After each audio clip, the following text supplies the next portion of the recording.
Welcome to SorWil Solutions, where we talk about what's going on in our community.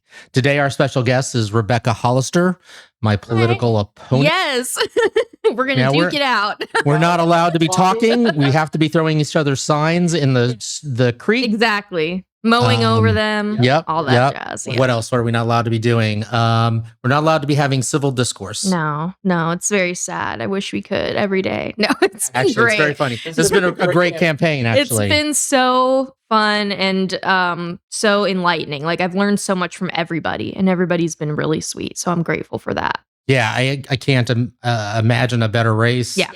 We have a lot of great talent out there, a lot of good people. Everybody brings something different to the table, which is really kind of interesting. And I think the citizens are going to have a very difficult decision when it comes to election time. Yeah. I really appreciate you being here. Thank I know you. this is kind of out of the norm because I'm not supposed to be conversing with you and promoting you, but I think it's super important that everybody has a chance to hear about you. Yeah. And I've invited other people on. A lot of people just kind of blow me off. Yeah. And you can vote. I think it's important to say you can vote for up to 3. So it's not as if somebody has to choose between you or I. They could choose both of us. So that makes this a little bit different. That's true. Now, when we look at the race, though, and I've got a bunch of questions, but I just want to kind of start out with this. Traditionally, it's a nonpartisan race, but your roots are in an actual party. Correct. Yeah. I have worked with the Democratic Party in the past. Yeah. And I'm still a registered Democrat. I don't hide that. And I think it's, if you look me up, I think it's fairly easy to ascertain that. But I think that this race and how civil it has been shows that it truly can be a nonpartisan experience, because there have been things, we have Mr. Clay, who was endorsed by Pat Proctor, but there are things that we have both agreed on and have said in the forums, I agree with this person, and that's a really good idea. So I think in that sense, we're really seeing actually that a lot of these issues are nonpartisan. And I'm not beholden to anything with, the Democratic Party. And just because you register as something doesn't mean you have to vote that way. So something somebody told me one time, and I tell this to a lot of people, and I really don't like this. Because when I look at you, I don't see you that way. And I don't see how somebody could see you that way. But somebody had told me one time that the Republicans are the party of dumb and that the Democrats are the party of evil. Oh, that's really interesting. And that's super interesting because I would never look at you and say... I've almost heard the other way around sometimes. So it goes to show you that people think of the extremes when they think of Democrats or Republicans. And that's why I think there's so many people who are sick of both parties, and I completely understand that. I think it's totally valid. But I worked with, we won't have time to get into it, but I had some I was chair of the Georgetown College Democrats. And I have great stories about working with the college Republicans. And we actually were able to collaborate a lot, and I became friends with some of them. And, one of my best friends from high school is a very conservative, pro-life, very classic Republican. So I definitely consider myself someone who's able to work with multiple parties and no parties at the same time. So I don't think I'm evil. I don't think you're evil either.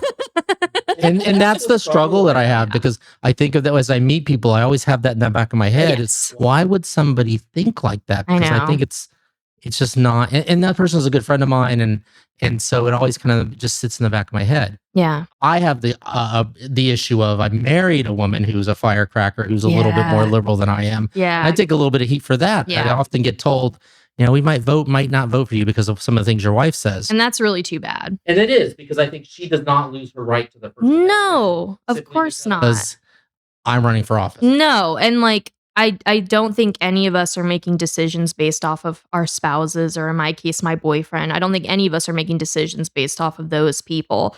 That's not why we're running. And everybody has the right to think whatever they want and say whatever they want in within the bounds of the law, of course. And it shouldn't affect anybody's opinion of you either. So I definitely think that's too bad. And I think there's just a lot of exhaustion, like perpetual exhaustion with this partisanship, but in a way, the exhaustion almost exacerbates the problem because then we find it so easy to just characterize one party as dumb or one party as evil. So it's a really challenging. I think it's one of the most challenging things our nation is facing overall. One of the things that I think we've seen recently is when we look at the conservatives, especially in this area, and I've been told that Leavenworth County is just its own entity when it comes to politics, that it's not like this other places. But the RHID has become so, diversive that, sometimes it appears that the Republicans are eating their own on the topic. Yeah, I obviously was not there. They probably wouldn't let me go, but I did hear at one of the meetings there was quite the conflict over RHID. And in a way, I mean, it's a little stressful, when there's not within parties, it's stressful whenever there's not party unity. But in a way, it's kind of nice that there's at least some issues that can still break this partisanship, even within, I mean, discourse, as long as it's civil, is always positive. There are Mhm. things in the Democratic Party that not everybody agrees on as well. So it's kind of nice in a way, but I understand that it can be stressful, like especially for party officials and people within the party. But yeah, RHID has been one of those that anybody can. I could find myself agreeing with Pat Proctor, which is something that does not normally happen. So it's kind of nice. I wonder if his ears are burning right now that I you're talking know. about him. All right, let's get into some of these questions Yeah. that I have because we could go on We off really topic could. for quite some time. Yeah.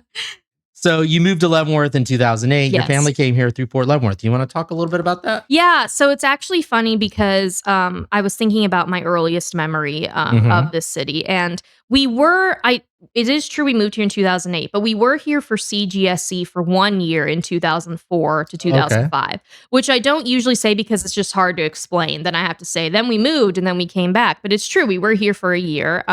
So my earliest memories of the city are from then, and I only have a handful.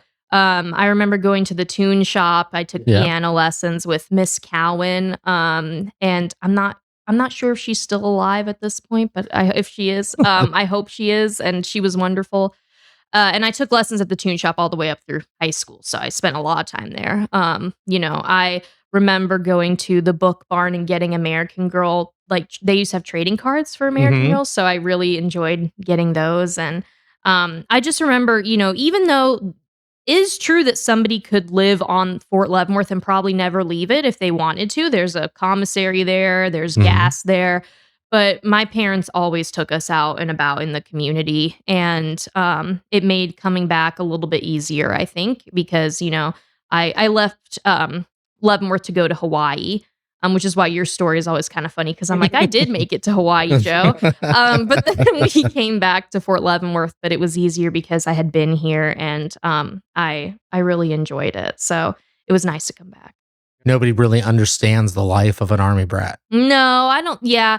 And I'm lucky enough that the move in 2008 was my last move. Mhm. And then my dad stayed here until he retired. So I was a little more lucky than, my older sister moved a little bit more than I did. But you really do have to be adaptable. And in a way, people talk about the hardships of being an army brat, but it's also there's so many positive experiences. Like I got to live in Hawaii for 3 years, which is probably something I'll never do again, just because it's a high cost of living and everything. But Sure. I had a great time there, and the Fort Leavenworth community is truly wonderful. I was thinking about when I was thinking about Halloween, I was remembering like going trick or treating there, and so there are a lot of positives to being an army brat as well.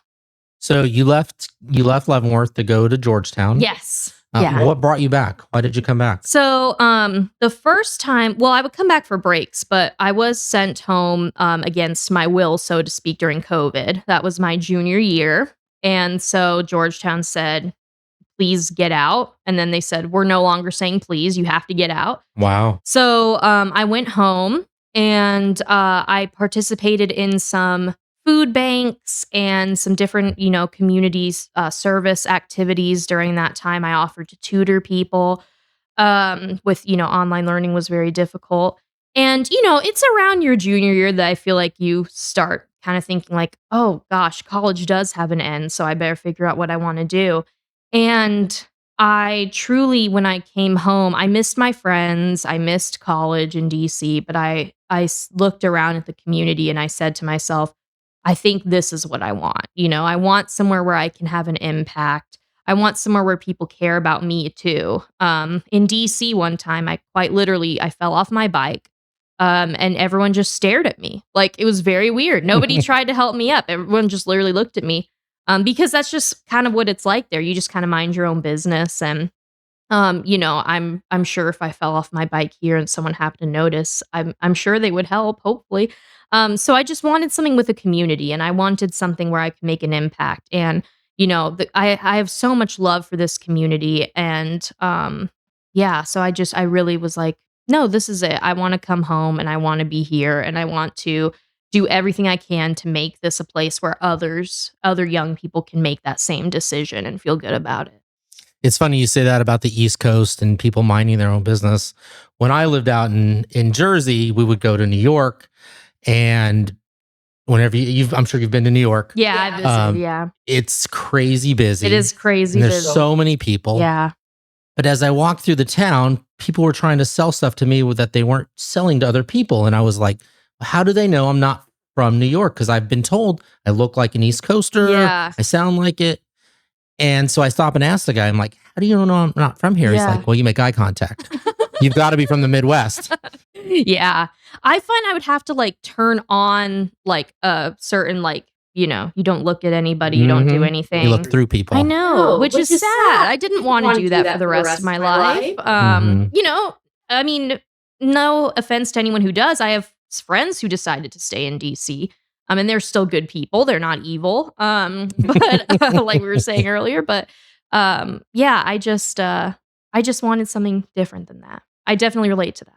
So you wrote an article for the newspaper for quite some time, I found out. There were 2 iterations of it. The first one was, I think I started when I was 15. Okay. It was called Mind of the Millennial. Well, hold on a second. Yeah, How did you get started? It's so funny because I actually am not quite sure what ended up happening, but the editor, Mark Roundtree, eventually reached out to me. I don't know if he reached out to the high school maybe and was like, we're looking for somebody, and somebody recommended me. That part I don't know. But all of a sudden, I was meeting with him and he was explaining his idea. He wanted Mind of the Millennial. And now I'm actually a Gen Zer, but at the time, I don't think we had quite ironed out the different generations. So I'm not a millennial. I find that very important to state. But that's what he wanted. He wanted like a young person who could kind of share thoughts and ideas. And so I was like, yeah, I'll give it a try. And sometimes he would give me topics. Sometimes I would come up with my own topics. It just kind of depends on what was going on at the time. And I did it until, I definitely did it through my junior year. I think I maybe stopped after that just because my life was getting like when you're a senior in high school, like you're just really busy. And then when I came back, I was like, what if I did it again, but now with kind of this whole different perspective, and then coming home and like showing people what it's like to try and build a life for yourself here, because I was moving out for the first time in my own apartment. I had my first like adult job, so to speak. I was in the process of just trying to figure out what I wanted to do in this community. And so I did it again, and I did it, I think, for roughly another year and a half. Oh, wow. So there's a lot out there.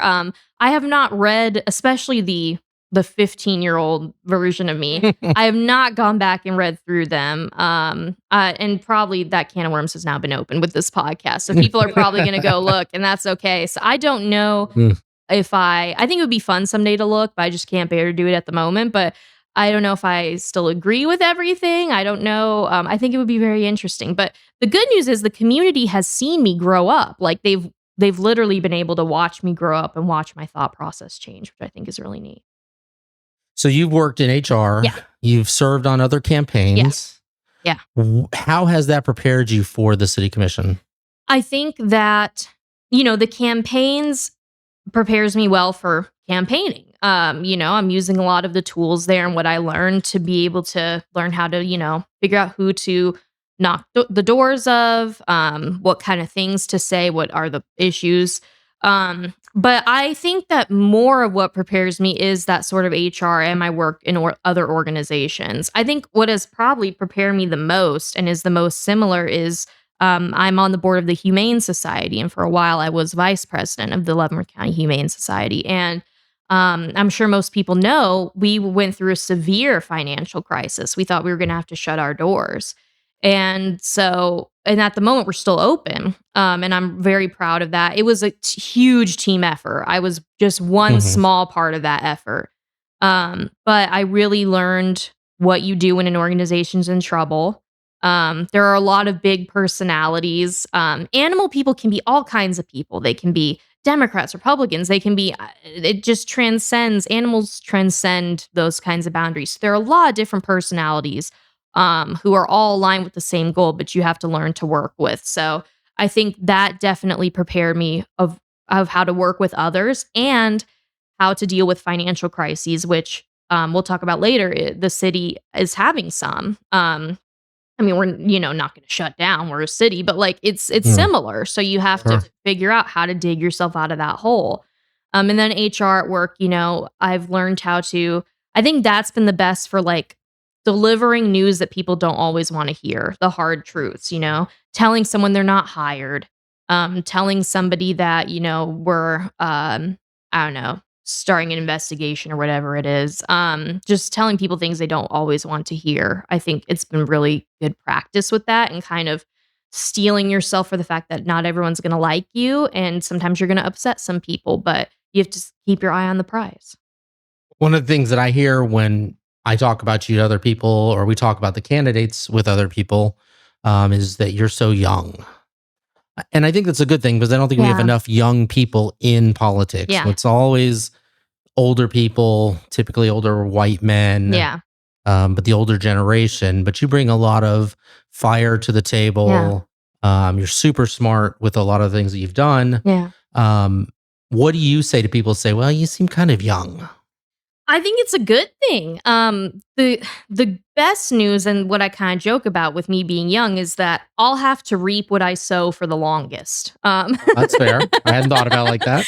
So whatever I do in the city, I will be impacted for a very long time. No, I think it's important to have somebody who is, we always talk about getting people into this town, getting families into this town, things like that. I think it's important to have somebody on there who not only has made the decision to come back, but is kind of going through some of those life stages themselves. Like I am currently a renter, and almost, it's roughly 50-50. It's a little bit more people own than rent, but it's roughly 50-50. There are a lot of renters. There are a lot of people who are like me, who are renting and wanting to transition into owning a home. And I think it's important to have somebody who's going through those life stages. And somebody who is willing to learn and is willing to grow. There are a lot of things that I've, pivoted on in the years that I've understood. But you have to be careful to not lean into that too much at the same time, because you don't want people to think that you can't stand for anything, that you're just going to have a ton of people in your ear telling you to do this or that. I know, I'm young, but I'm not 21 anymore. You know what I'm saying? And that's a big difference. I'm kind of settling into adulthood and into the place where I can still make decisions, where I've learned enough to be dangerous, so to speak, as some people like at my work. I don't know if that's a military phrase, but I feel like I hear that all the time. And I've tried to acknowledge it when it gets brought up, but I don't necessarily like say, oh, I'm the young candidate. But I think it can definitely be an advantage. And it's, what, if the city commission is supposed to be representative of the people, I'm at least representing a good chunk of the people who are kind of in this stage. So one of the things that I don't like about our city commission design is that all the seats are at large, because I think that in theory, you could get 5 people from one neighborhood. Yeah, exactly. And it really kind of shows that you're trusting that they're going to do what's best for the whole city. Right.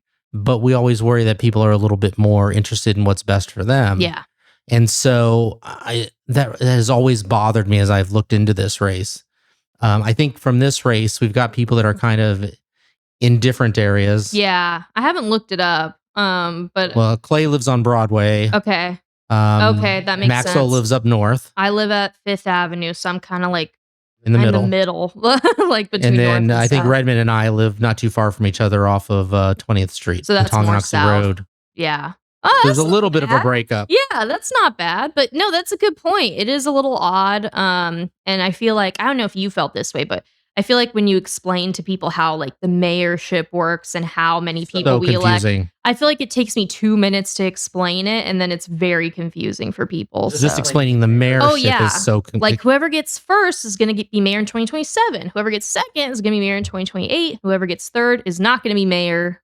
That's how it is right now. sure. So it's yeah, it's very confusing. So I don't know. There could be some structural things to look into. I know I forget when the transition from 3 to 5 was, but that wasn't too long ago, I don't think, where there used to be 3 city commissioners and now there are 5. If I remember correctly. Maybe that was the county. I don't That know. was the county. It was the county there were 3? Okay. Yeah.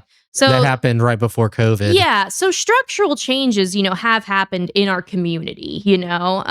So I think that, it's possible that someday we could do something with that too. Who knows? There's been a lot of discussion around a strong mayor. Yeah. And I think the current mayor has really set the precedence or set the bar very high for Oh, she's strong. where she's communicating with the public Yeah. and she's involved in a lot. Yeah. I know she gets a lot of detractions from various people for things that I think we could go into a whole nother discussion about. Oh, 'Cause yeah. some of it I find somewhat irritating. Whether you like somebody or not, I think you have to support the position that they're in. Yeah, definitely. And so I think there's a certain amount of respect and decorum that follows with that. Oh, 100%. And if you're in the county or the House of Representatives, you need to work with the mayor on certain levels. Right. And so I think you need to bear that in mind and not Oh, yeah. always play the partisanship card. But I digress. So you've been active in Main Street, CASA, Arts Council, Humane Society. Which volunteer role do you believe has given you the clearest picture of what Leavenworth really needs? Ooh, that's a really good question.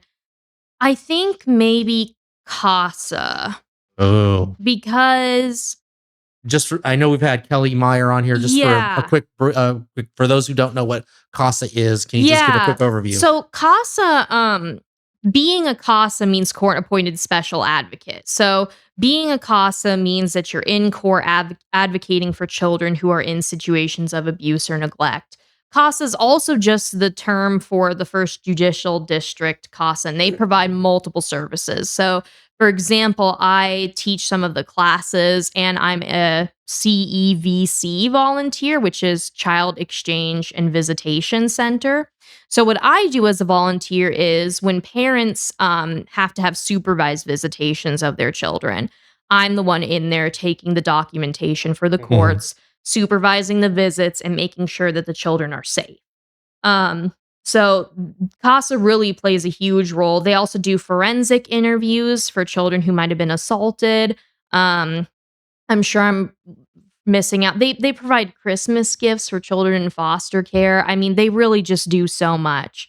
And that has truly been one of the volunteer experiences I was most nervous about because Sure. I didn't want to mess anything up. And that's, it's kind of a big undertaking, but it has been one of the most rewarding things that I have done.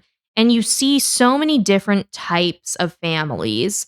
There are individuals who have been harmful to their children. There are individuals who are just are down on their luck and are trying to win back rights for their kids. And then through all of this, through as many parents as you see, there are these kids who are just trying to grow up in this town and trying to figure out the world while they're dealing with this very unusual situation where you can only see a family member in the confines of a room with a complete stranger sitting there watching the whole thing.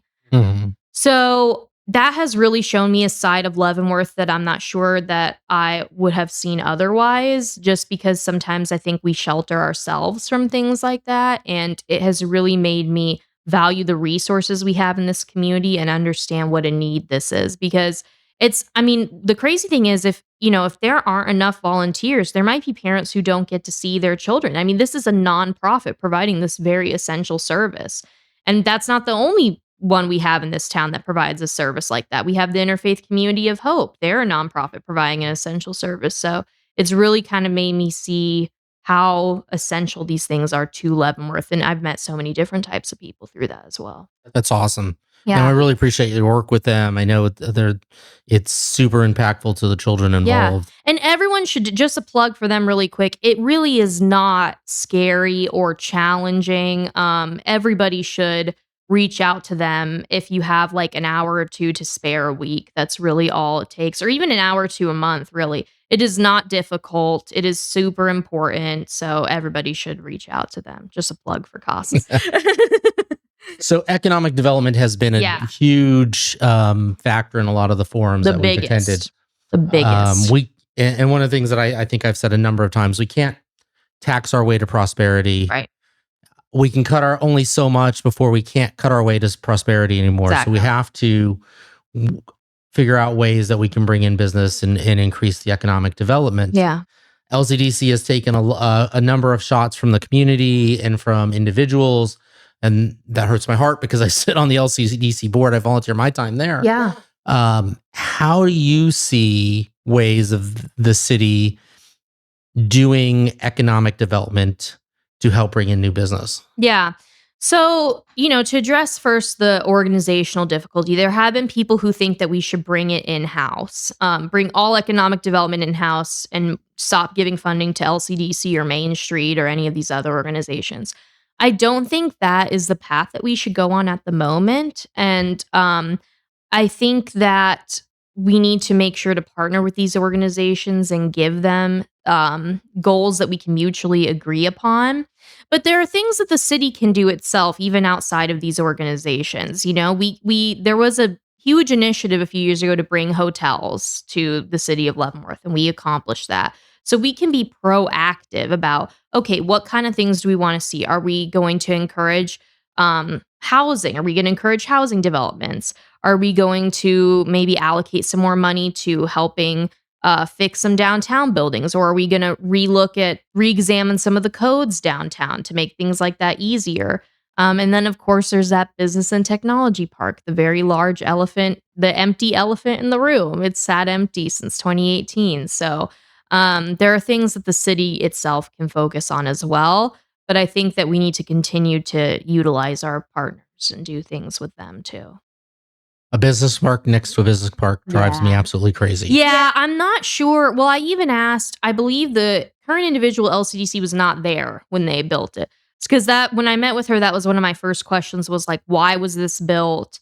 At the time, did it seem like it was a need? Because there's still, I believe, 3 smaller plots open at the Gary Business Park. Yep.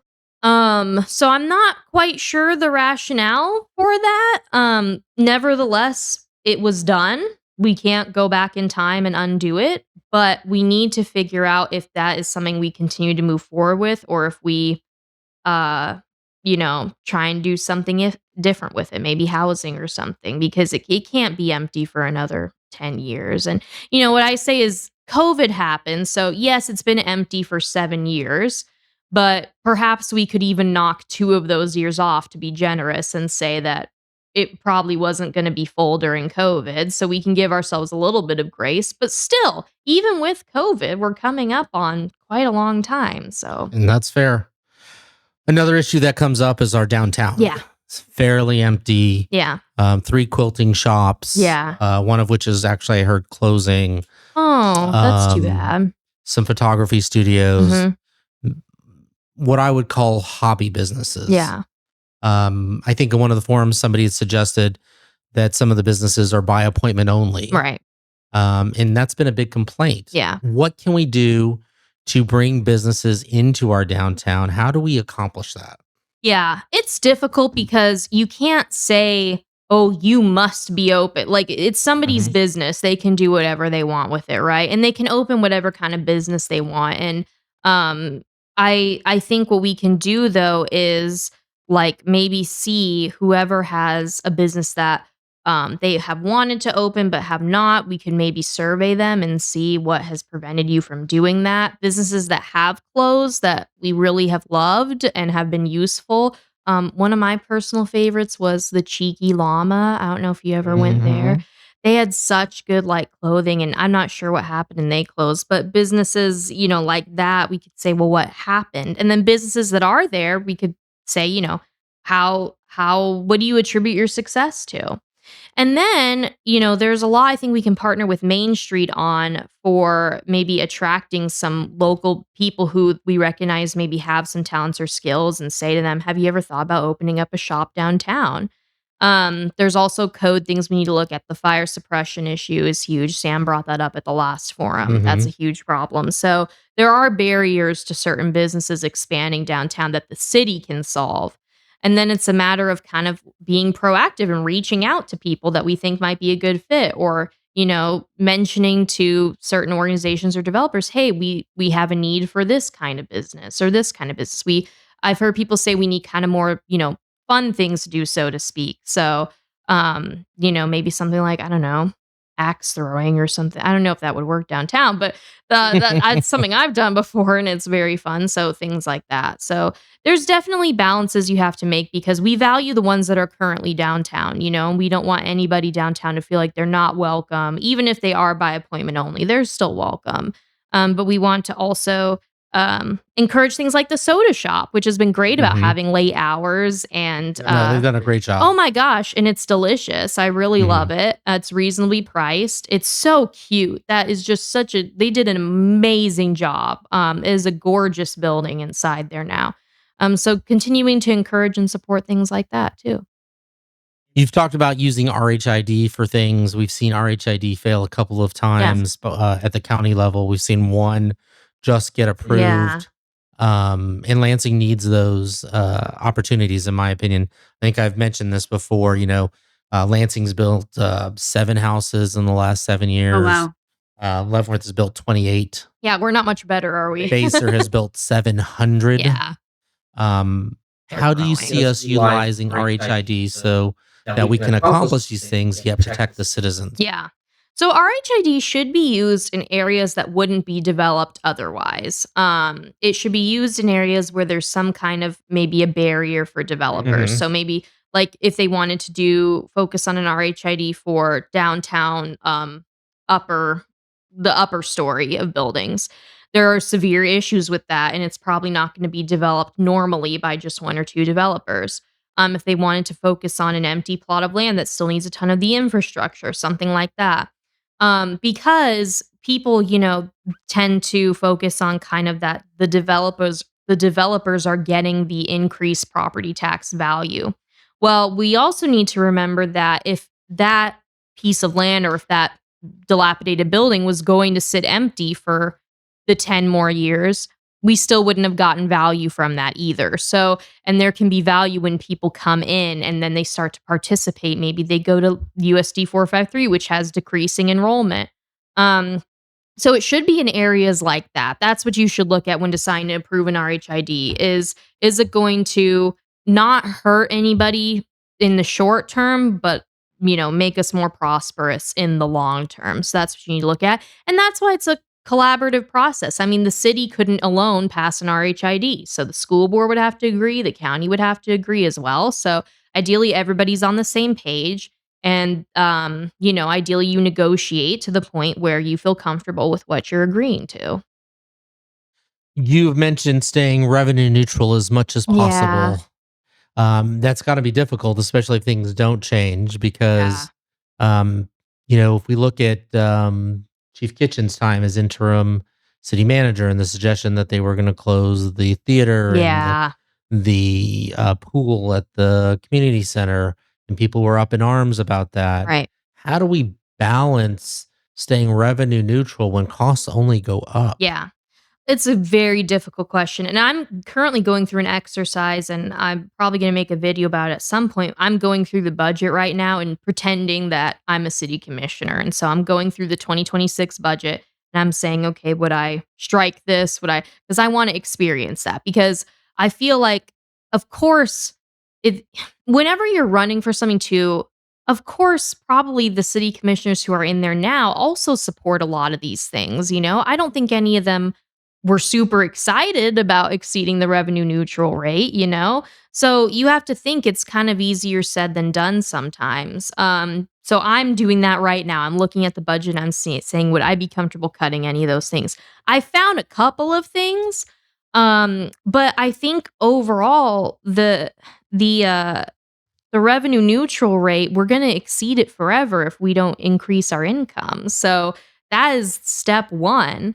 But we need to minimize it as much as possible. And the city, it really, while they exceeded it, it wasn't outrageous. I don't think they exceeded as much as the county did in terms of mills. So minimizing as much as possible, communicating that to the people, and making sure that the services that we provide line up with what people feel like they're paying. Because at the door right now, people feel like there's a mismatch. They feel like they pay so much in property taxes, and then they look outside and they don't have a sidewalk, or they do have a sidewalk and it's all broken up, or there are potholes on the roads. So making sure that we are aligned in terms of what we're asking people to pay and the services that we provide. But it's difficult, I won't lie. And that's why, I had somebody who wanted a firm no that I would never increase the revenue neutral or never exceed the revenue neutral rate. That's not something I'm comfortable doing because I don't like to lie to people. And to be honest, you never know. You don't know what the world economy is going to be like. But I tell you what, I would, if possible, at that point, decline the small stipend that city commissioners do get, which, by the way, I've heard some people say they look it up on like Glassdoor and it says like 50,000 or whatever. That is not the case with city commissioners. I believe it's $5,000 or $6,000 per year, but it would definitely be something where I wouldn't take that at that point, because I think I would have, to some extent, not succeeded at my job at that point. So I don't get to deserve any benefit from that. But it's difficult.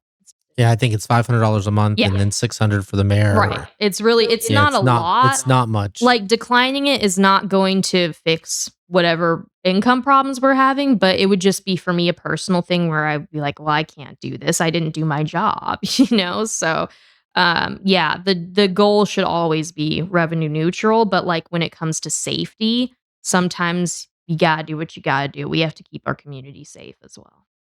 So bringing that up, you've suggested that you support first responders. Mhm. And the biggest thing that I hear from Chief Kitchens and from Chief Birch is that we're just a training ground, that Yeah. they bring them in, they train them here, and they go on to better pastures for better pay Yeah. and elsewhere. Yeah. Now, how do you propose keeping those individuals here if we're never going to be able to compete with those salaries? Right.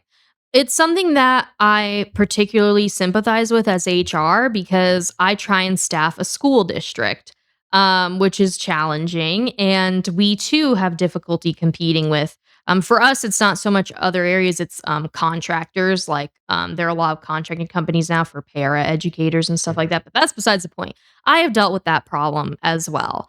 So you have to, I think there are three things that you can do to retain and keep staff. You could either increase their pay, you could improve their working conditions, or you can create more belief in the mission and the goals.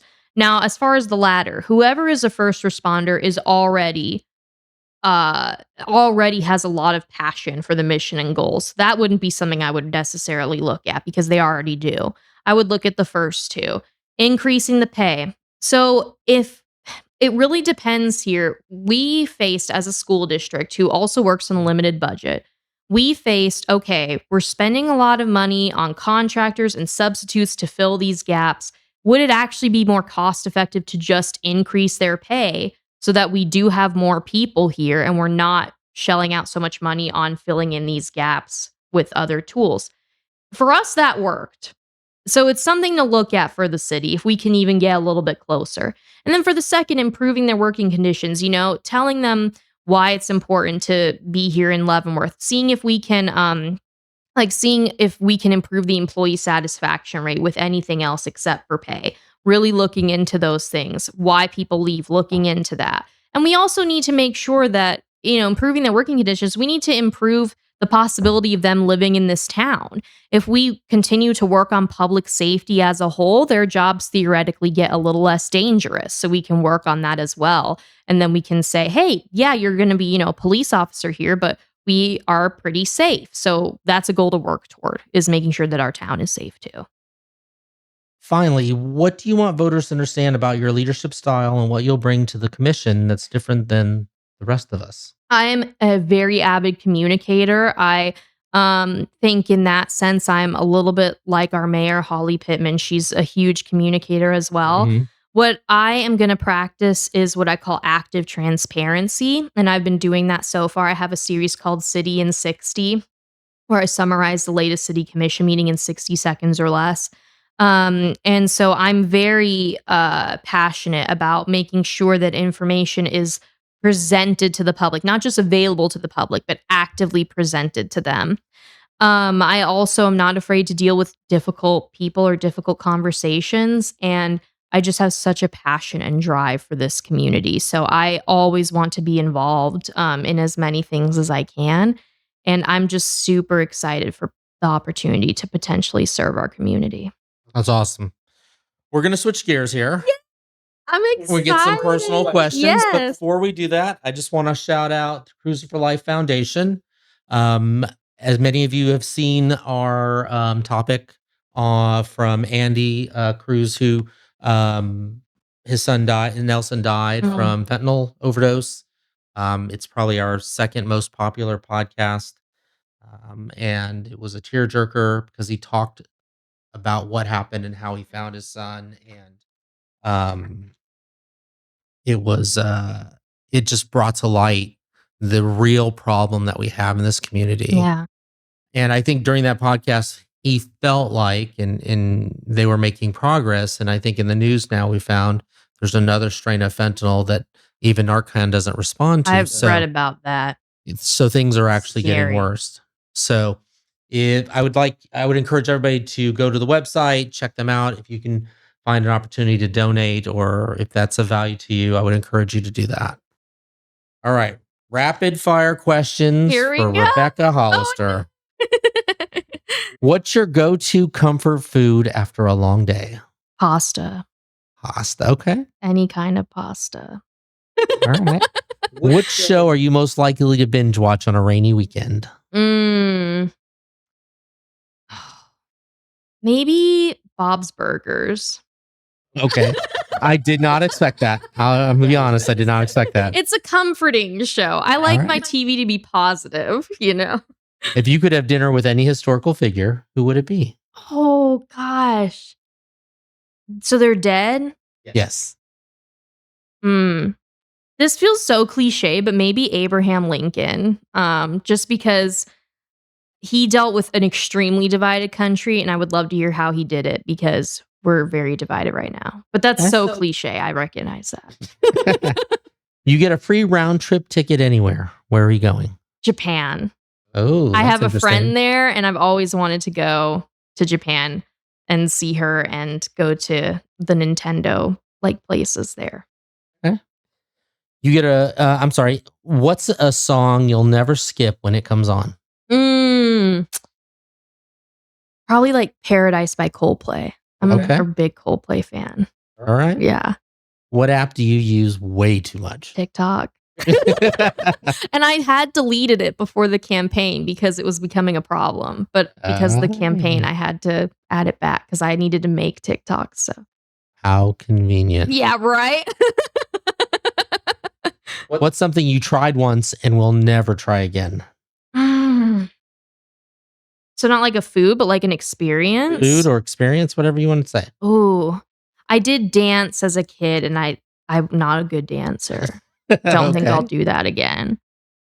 If you could instantly master any skill, what would it be? CrossFit, because I do CrossFit right now and I would love to be better at it. I'm trying. What's your guilty pleasure movie you secretly love? Ooh, The Simpsons movie. Okay. Wouldn't have expected that one. There's going to be a sequel now. So that's exciting. If you're walking into the room and a theme song were to be playing, what would it be? Like a show theme song? Yep. Now, see, is it too arrogant to say The West Wing or something? Ooh. Okay. But probably more realistically, maybe The Office. Favorite local restaurant or coffee shop in Leavenworth or Leavenworth County? Okay, restaurant, Gabby Luigi's, because again, I love pasta. Their chicken parm is truly one of the best chicken parms I've ever had. And I've eaten in, like I said, I've eaten in DC and stuff like that. Oh my God, it's so good. But also shout out again to First City Soda Shop. Okay. Hidden gem or underrated place around town that people should check out. The Retrocade. Oh, yeah. Okay. And Gators. Both of those, yeah. I hear at Gators they have Pokemon cards that you can purchase. Correct. Yes. You should get into that. I probably won't, but I have some friends that are super involved in it. If you had one day completely off in Leavenworth, how would you spend it? I would sleep a lot, first of all. I'm an avid sleeper. And then I would probably try and hit up a lot of the places downtown, the Antique Mall. You can spend hours in there. There's the sign store. I think it's called Chasing Signs. They actually have so many cute things there that I love. And then hit up Luigi's, Percy Soda, Sis's Sweets. Oh my gosh! Big shout out to Sis Sweets. Holy moly! I could spend $800 there. I mean, they're so good. They're so good. Oh my God, everywhere. But I would do everything. What's one piece of advice that always sticks with you? I would say the biggest one for me has been like say yes. Like say yes to things that you don't think you would have normally done. Say yes to people, as in like get to know different people. That has really like changed my outlook, is just trying to say yes as much as possible to experiences. Okay. Well, that's our show for this week. Thank you very much for being on the show. Why don't you just let everybody know where they can go to get more information about you or possibly donate? Yeah. So www.votehollister.com. I have a detailed issues page where I talk about my platform. You can also find me on TikTok at Vote Hollister. And the election, well, I don't know when this will be airing. So the election is November 4th. I won't say like any particular days. The election is November 4th. Early voting will be at the courthouse starting Wednesday, October 15th from 8 a.m. to 5 p.m. Monday through Friday until the day before the election. And then on the election, polls will be open from 7 a.m. to 7 p.m. So go vote. Just a reminder, this is not a presidential year, and we typically see less than 20% of people vote. So we need people out there making sure that they vote for people that will represent them. It's a good slate of candidates this year. Really get to know everybody and look at the holistic view of them. Yeah, 100%. Thanks again for tuning in. I'm Joe Wilson with SorWil Technology Solutions. Have a great day.